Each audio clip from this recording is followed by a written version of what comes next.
I swam across, I jumped across for you. Oh, what a thing to do, 'cause you were all yellow. I drew a line, I drew a line for you. Oh, Father, tututod sa kwento ng sa Ebanghelyo natin, mayroong isang kanya na yung kanyang anak ay may sakit. No, sa kanyang sitwasyon, Father, talagang wala na siyang malapitan, walang-wala siya. But he see that Jesus, the yellow, he called Jesus, son of David. Father, he addressed Jesus correctly. Look at the stars, look how they shine for you, and everything you do. Yeah, they were all yellow. I came along, I wrote a song for you, and all the things you do. It was called Yellow. Yellow. Mga kapatid, ito po ang napili nating pamagat sa linggong ito, the 20th Sunday in Ordinary Time. Yellow. At ang ating pong Ebanghelyo sa linggong ito ay hango sa Ebanghelyo ni San Mateo chapter 15 verses 21 to 38. Again mga kapatid, bago ang lahat, welcome to the music of the gospel, Sunday reflection, at walang sawang pagpasalamat sa inyong lahat na patuloy nagbabahagi, na nagkokomento at nag-like at nag-share sa ating music of the gospel, Sunday reflection. Again, welcome at mabuhay po kayong lahat. Balik-balikan natin mga kapatid ang ating pamagat ngayon sa linggo ito, yellow. Bakit nga ba yellow? Napakaganda po ay yan po ng pamilya-nilaya natin. Sa umpisa lamang, ang dami natin dito sa Pilipinas pa lamang, makikita natin, pag sabihin natin yellow, may pumapasok na sa ating maisipan. Anong ibig sabihin nito? Pag tayo lang may maglalakad, ay makikita natin na may mga stoplight at makikita natin yung kulay ng yellow o dilaw. At ito na ba nagbibigay sa atin ng papaalala, calm down muna, sandali muna, pagbilang-bilayan mo muna sa pagtawid mo, no? Titingin ka muna. So, nagbibigay ng pagpapahalaga sa atin. At titingnan din po natin mga kapatid, ano bang ibig sabihin ng yellow sa ating pananampalataya? At isa pa din dito, sa ating araw-araw na buhay ba, kung nakikita natin yung mga kapatid natin, na nakasalamuhan natin sa araw, anong tingin natin sa kanila?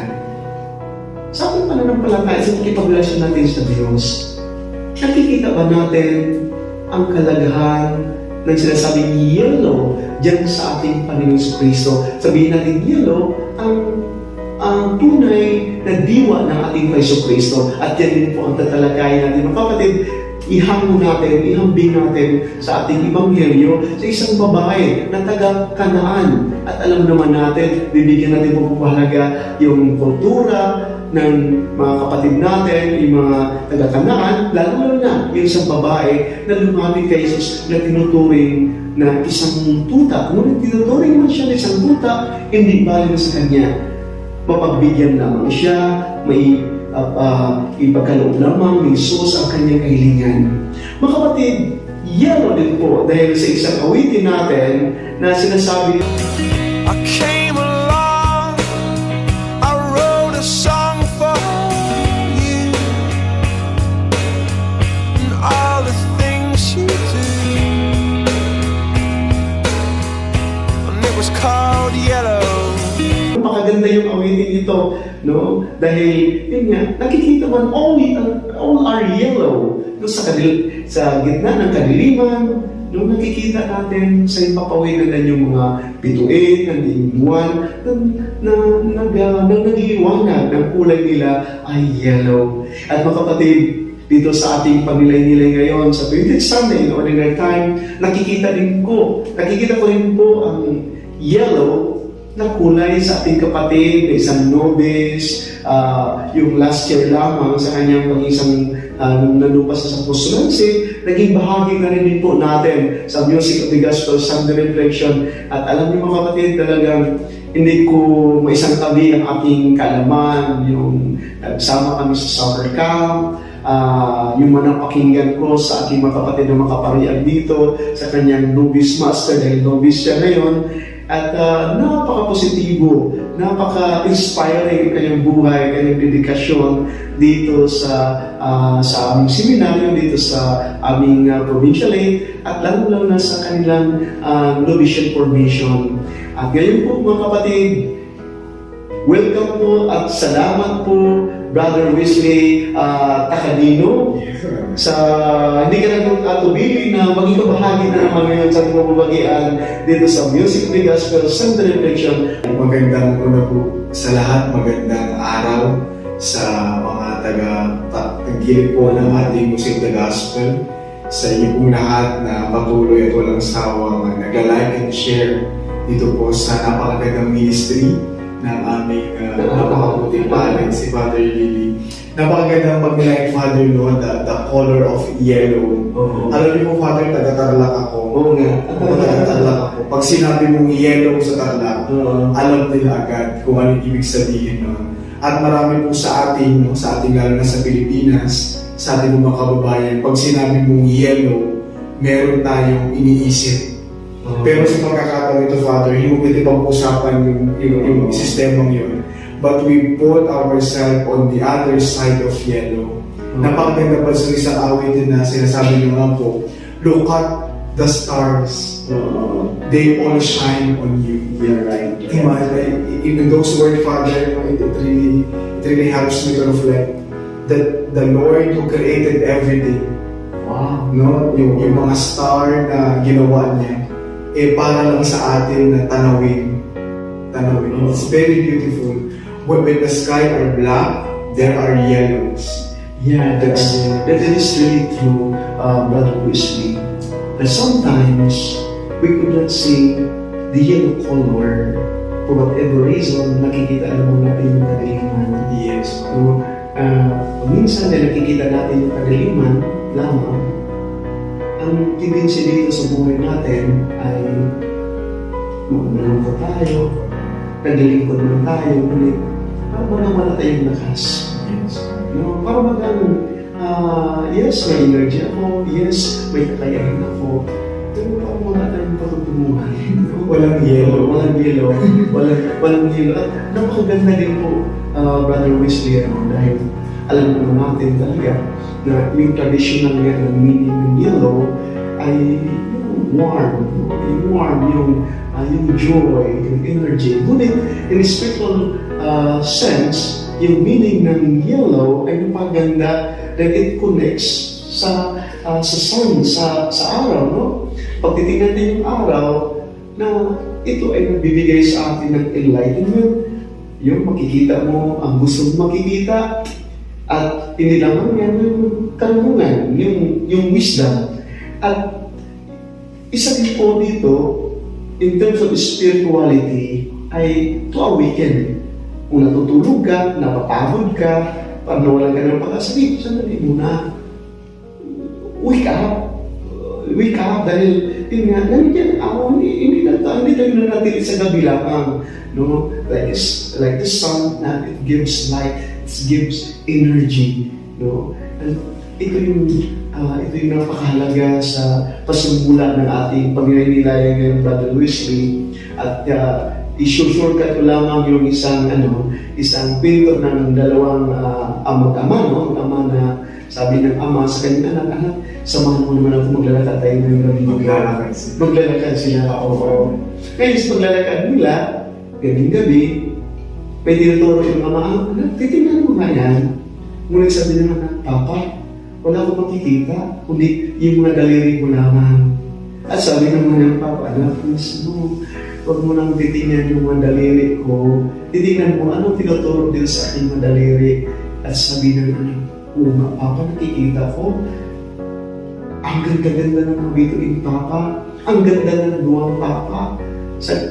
kabilaan ng kadiliman, ngayon nakikita ko ang kagandahan ng impapawid. Dahil nandyan, nagbigay ng liwanag, ang mga bituin, ang buwan, ayan pala ang buhay papa. At yan, Brother Wesley, nais natin bibigyan ng pagpapalaga ngayon sa Ebanghelyo. Yes, parang yung tinuturo ng Yung Ama, tinuturo ng Ama. hindi yung kamay. Yung kamay. Yes, kasi kung mananatili lang tayo dun sa kamay, baka meron pa tayong nakakalimutan na tignan pa na mas maganda, mas marami. It's just a means Yes. to arrive a certain destination. Yun ang gusto natin mangyayari. At yun nga, ang unang punto natin ngayon ay bibigyan natin ng pagtingin yung una, yung ugali ng mga alagad. No? Ugali ng mga alagad dahil i-connects dito sa Ebanghelyo na Sunday na isikan ang mga alagad, tinataboy nila yung mga tao na 5,000 tao, bilang doon ng mga babae at mga kabataan na just pauwiin ko na yan, nandito na sa ilang napok. So, nandun yung resistance nila na ayaw nilang pagservisyuhan dahil siguro marami, gabi na, o nandito tayo mo pala natin sa lugar ng resource, no? Ngunit hindi nila nakikita na ano meron tayo? Ano meron kayo? Ibigay natin. At doon yung nabuksan ang isipan ng mga alagad sa nalimuna sa pagbibigay pala kay kaunti ay lumalabis pala. Oo. So yung paging bukas natin, no? Paging bukas natin dahil nakikita niya ni Yelo, yung paging compassionate Jesus, nakikita niya ang totoong pangailangan ng mga tao. Yes. At hindi yun nakita ng mga alagad. Hindi nakita ng mga Ang alagad. nakita ng mga alagad, yung marami sila at hindi natin kaya. Yung parang pauwi na lang sila. No, yung hindi sapat, yung meron tayo para makainin sila. Nang sabi nga Father, hindi pa ba sapat yung pagpapagaling ni Jesus sa kanila? No, pati pa ba pagkain, tayo pa rin. Yung parang ganun yung kanilang gustong sabihin sa nakaraang gospel natin, Father. Alam mo, Brother Wesley po, yung mga taong naganap kay Jesus, kahit pa doon sa deserted place, they were really looking for Him. At nakikita ko, makitinanap-hanap nila. Of course, to cut the long story short, naghanap sila dahil yung sitwasyon na yun sa panahon ni Herodes, bago lang nabalita ni Jesus na si John the Baptist ay pinatay, pinuputulan ng ulo, no? At yung mga taong yun ay sumusunod din po kay John the Baptist. Ngayon dahil wala na silang diba, magbinyagan si Jesus, sabi ni John the Baptist, that is the Lamb of God. The Lamb, dito, yun ang kardero ng Diyos. No? Napakaganda dahil wala na si John the Baptist, hinanap-hanap nila sila ni Jesus. Hinanap-hanap nila si Jesus dahil nakikita nila ang yellow ni Jesus. Yes, Yung nakita kung sino si Jesus. No? At dito, pagbigyan natin yung pagpapahalaga na ating Ebanghelyo against sa mga alagad, hindi lang nakikita yun. Tinataboy nila, sabi nila, ay, bibigyan natin ng laman pa yun na ito yung kultura namin, Jesus. Ito yung kultura. Itong babae ito ay galing sa Kanaan. Nagkakanaan ito. At alam naman natin, Jesus, magkakanaan ay sila yung mga hintin sa mga pagano o makasalanan ito. Dahil sa mixed marriages nila, babae pa yun. So, sunod-sunod sa atin. Disturbo lang yan. Ingay lang yan. Ingay lang yan. Nakakabingi, Jesus. At bago yan, wala yung karapatan dito, Jesus. No? Parang doon na naman, bago nagsasabi Jesus na hindi karapat dapat ang tuta na kumakain ng pagkain sa kanyang Panginoon. Parang doon pa naman, napakinggan din, kinukunik ni Jesus doon. No? Na parang tutak na itong babae ito. So, disturbo lang ito. Alam mo, pag-ikunik natin ito, Brother Wesley, sa ating society natin ngayon. Ang dami mo yata napapansin dito sa society natin. Kaya, lalo lang pag nandiyan ka nagdadasal sa novitiate house, sa information, hindi mo maiwasan yung pangailangan na nangyayari sa ating lipunan, sa mundo natin, sa simbahan natin. Napakadami, Father, ng mga discrimination na nakikita natin. Ano? Tuwing po kami pupunta sa mga apostolate area, dahil yung mga pinaglalingkuran po natin sa mga challenge area dito sa Cebu, napakadami din na mga bata, mga kabataan na talagang nahihirapan sa buhay. Merong mga bata na nagbubuhat ng mga semento na para kasi yung bahay na nasa baba, yung semento nasa taas, kailangan nilang buhatin pababa. Kahit mga bata sila ay utusan, ibigyan na 5 piso, 10 piso. Para lang, yung mga bata ay mabigat. Sige lang, bibit lang, buhat lang. Para meron silang pambaon sa Lunes hanggang sa mga susunod ng mga araw. So kahit sa kagitan nila, niyakap nila at ginagawa yung mga ganung mga trabaho dahil malapit sila o gipit sila. Sa ganung bagay, Father, napakalaki na ng discrimination. Kasi hindi nakikita yung kahalagahan ng mga bata. Na tayo na bilang mga parents, Father, we serve them, we love them, and we give our life to them. And seeing them in that situation, my goodness, I cannot contain it. I cannot contain it to see them holding the big block. Big block, at tapos pasan nila, ginagawa nila. Ang papayag, ang tutusin, 5 piso. Hindi ko alam ilang oras sila nagbubuhan. So, sa ganung bagay pa lang, Father, sa sistema na meron, sa sitwasyon natin, parang nagiging normal na lang. Parang yung bata, ginagawa, hindi bata ang tingin. Ang tingin dun sa bata, object. Alam mo, Father, this Wesley, nakikita ko noon sa t-shirt ko, nagpapaalala sa akin, St. Piaris Day. At ito ay nagkukonect din po sa buhay ng ating founder, si Joseph Calasans, na ipagdiriwang natin ang kanyang kapistahan ngayong August 25. So, dahil yun din po nakikita kung ano yung naramdaman mo ngayon. Exactly, this different different place man, different situation man. Ngunit yung nakikita niyo yung kabataan sa Roma, no, nung nandoon siya, palaboy-laboy lang puntahan. Nandoon yung yellow, nakikita niya yung yellow. Yan, palaboy-laboy lang sila. Kung nakikita ni Jesus, ang nakikita ni St. Joseph Calasans, ang kalagahan ng mga bata ito sa society natin. They see the yellow, Father. See the yellow. Yes, pag minsan kasi nakikita natin yung mga bata ito naglalaro lamang sa, siguro sa iba sabihin, disturbo ng mga bata nito. Ingay lang sila, kinukulong na ito. Ingay lang ito. Disturbo lang ito sa society natin, no? Ingay lang yan. Dahil ayaw natin ang ingay. Yes, Father. Ngunit, sa Calasans, nakita niyo yung yellow, may ginagawa siya.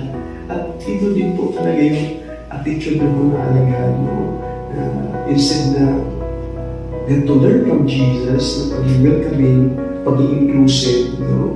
Pagtubon sa anong pangailangan, ngunit salit siya pa yung nagiging barrier. And tabi-tabi naman, ganun po sa simbahan natin pag minsan. Naging ritualistic tayo. We are only after sa ritual. Ngunit hindi talaga yung, ano ibig sabihin dito sa misa ito? Ang misa ba hanggang dito lamang? Diba sinasabi pagkatapos ng misa, the mass is ended, go in peace. Ibig sabihin, dalhin natin yung kapayapaan ni Kristo dun sa kapwa natin. Ibabahagi natin si Kristo sa kapwa natin. Then nakikita natin si Kristo sa yellow, ang yellow ni Kristo sa ating kapwa natin. Totoo pa. Kasi para ang nangyayari sa simbahan, pagkatapos ng misa, tapos na din, at balik ulit sa natural na mga pamumuhay. Yun yung napaka-challenging sa atin. At kung titingnan natin yung babae dito, no? At siguro, ma-describe mo, Brother Wesley, yung babae ngayon sa yung Canaanites, no? Yung babae na ano yung kahilingan niya, bakit hindi siya tumitigil, no? Father, ito sa kwento ng sa Ebanghelyo natin, mayroong isang Canaanite woman na yung kanyang anak ay may sakit. sa kanyang sitwasyon, Father, talagang wala na siyang malapitan. Walang-wala siya. But he see that Jesus, the yellow, Jesus, son of David, Father, he addressed Jesus correctly. He addressed him properly. Even Jesus, sabi niya, wala, no? Yung initial rejection, Father, is a test for our faith. Tapos, di ba, lumapit yung mga apostol, sabi, Lord, ingay lang niya. Sige lang, pwede ba paalisin na lang para wala na. Kasi parang yung crowd nandiyan lang, narinig na siya. Naiingayin yung mga apostol, masakit na sa tenga. Kasi nga, wala silang boses. Huwag mong pakinggan. Walang pakinggan. They are just ingay na. But that instant, Father, I see that ginamit ni Jesus yung kalagayan noong babae para turuan yung mga apostol, para mag-transcend sila doon sa nakikita nitong babae to see the yellow to Jesus, because the disciples failed to recognize the yellow in Jesus. Napakaganda yung word na ginagamit po, Brother Wesley, to transcend. Yes. No, na nakikita natin yung yellow, ito magkaroon tayo ng pagbabago, karoon tayo ng mag-level up yung ating mindset natin, no? Dahil, yun nga, pag titingnan natin, yung babae ngayon, sinasabi mo, wala talaga yung babae. Unang-una, tinuturing siya na yung kultura ng mga kananay, yung mga kasalanan ay talagang ang mga makasalanan or talagang mga pagano, mga hintil. So, walang-wala. So, ibig sabihin din po talaga na hindi kayo dapat dahil ang Diyos, ang Panginoong Isus, ay para naman the chosen people of God. That is the Israelite people. Ngayon, kayo yung mga wala, hindi kayo disturbo kay Jesus. Yun ang unang-una. Ang pangalawa dyan ay, yung babae iyon ay, isang babae. Ang kultura ng kapanahonan niyo, isang babae, Quiet. Huwag ka mag-disturbo. Wala kang boses. Huwag kang sabi mo, maingay. Huwag kang maingay, babae ka lang. Yung sinabi ko lang natin sa ating society, sabi natin, babae lang kasi kayo eh. Or ganyan kasi kayo eh. Mahirap lang kasi kayo eh. Mga bata lang kasi kayo eh. Tandali mo, wag. Wala kayong boses. Noon yung patriarchal mentality ng ating society natin, na ang organization ay yung mga powerful lamang, yung mga lalaki lamang, no? Tabi-tabi lamang. Ngunit pag naman nandun sa babae, pinapakinggan na ito yung boses ng society natin. Ito yung nakakarami, no? Ito nakakarami na hindi mo mabayaan na ito sana yung bibigyan ng pansin na naman sa mamumuno ng ating bayan. No? At isa pa din dito, yung babae yun ay hindi sila sabing may asawa siya. Kaya kung may asawa siya, siya yung lumapit kay Isus. Dahil yung kultura, hindi pwedeng babae. No? Ibig sabihin, balo siya. Pag balo, ay wala kang, parang bahay ka lang. Hindi ka pwede mong trabaho. Ibig sabihin, pag wala na yung lalaki, wala na yung asawa mo, wala ka na pagpuntahan. Wala ka maganap buhay sa'yo. Parang inuhubaran ka na tinutuloy ka ng tutak ka talaga. Yes, Father. Yung sitwasyon niya, meron pang nakapagdagdag. May sakit yung anak niya. May sakit yung anak niya, Father. Kaya yung kanyang frustration, di ba? Yung wala na ako, tapos may sakit pa yung anak ko. Sino pang lalapitan ko? Sino pang pwede kong lapitan? Si Yellow. Si Yellow. And that Yellow, I think, Father, in the Gospel, the disciples fail to see. Because they see Jesus not as a yellow, but as a king, a warrior, that they will na mag-free sa kanila statement sa sitwasyon nila. But this woman see the yellow in Jesus. Look at the stars, look how they shine for you. And everything you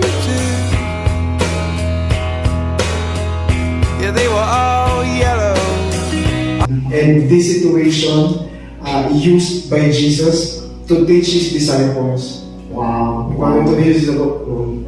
I am the yellow. Kaya the wish of the mother, was granted because of her beautiful faith. Yeah. Beautiful faith. Alam mo, Brother Wesley, habang sinishare mo ito, naalala ko yung ating mga kapatid na may sakit. Mga kapatid natin na wala naman mapupuntahan, na wala ng pag-asa sa ating minsan, gusto na maglipat ng reliyon dahil hindi sila mapansin sa simbahan, sa lipunan natin, sa bayan natin, yung pagpahalagahan, yung corruption naman ang palagi na kapakinggan natin.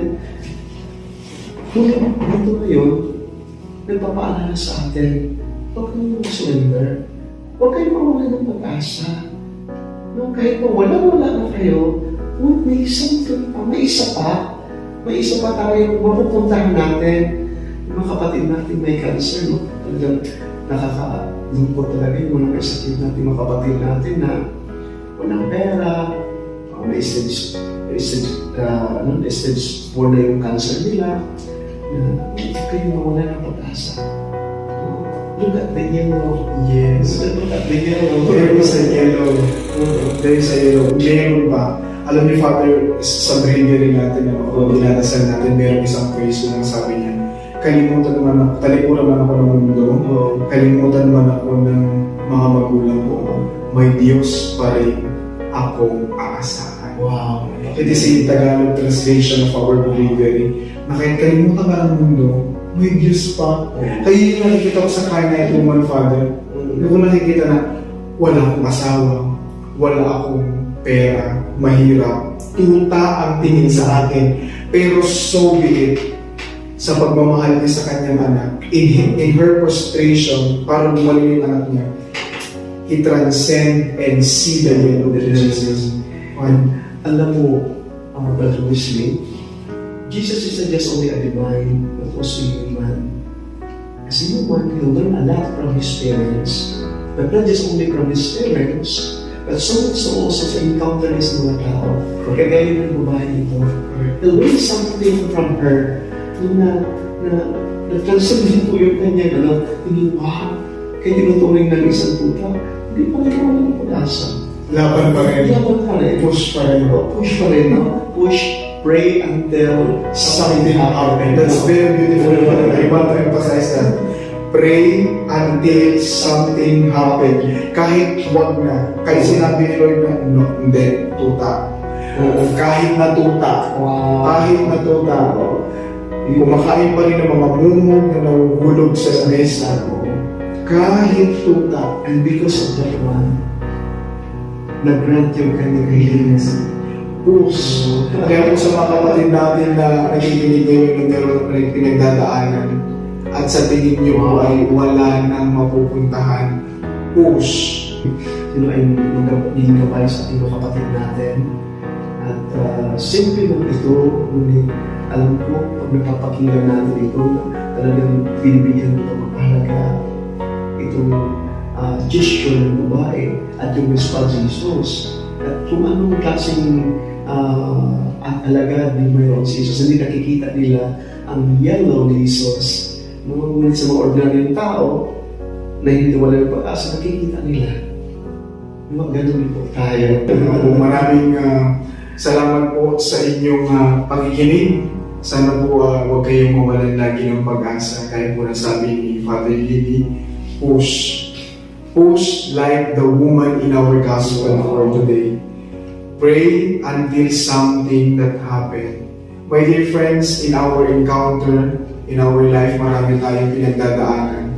Maraming mga mahirap na tayo ay binibigay sa atin pang-araw-araw, sa mga may cancer, mahirap. Sa sitwasyon po kung nasaan tayo ngayon, kapag tingin natin, hindi tayo pinakikinggan ng Diyos, relax, yellow, kalma. Gaya po nung sabi ni Father Kenny, spotlight, meron tayong green, meron tayong red, at meron tayong yellow. Kapag red, stop. Kapag green, go. Pero kapag yellow, stop. Kalma. Because in yellow, we can transcend and see God. Wow, napakaganda, Brother Wesley. Maraming salamat po sa inyong bahagi na naman dito sa Music the Gospel Sunday Reflection, Brother Wesley. Para sa ating mga kapatid, the Music the Gospel, the Father, the Son, and the Holy Spirit. Amen. So then I took my turn. Oh, what a thing to have done. And it was all yellow.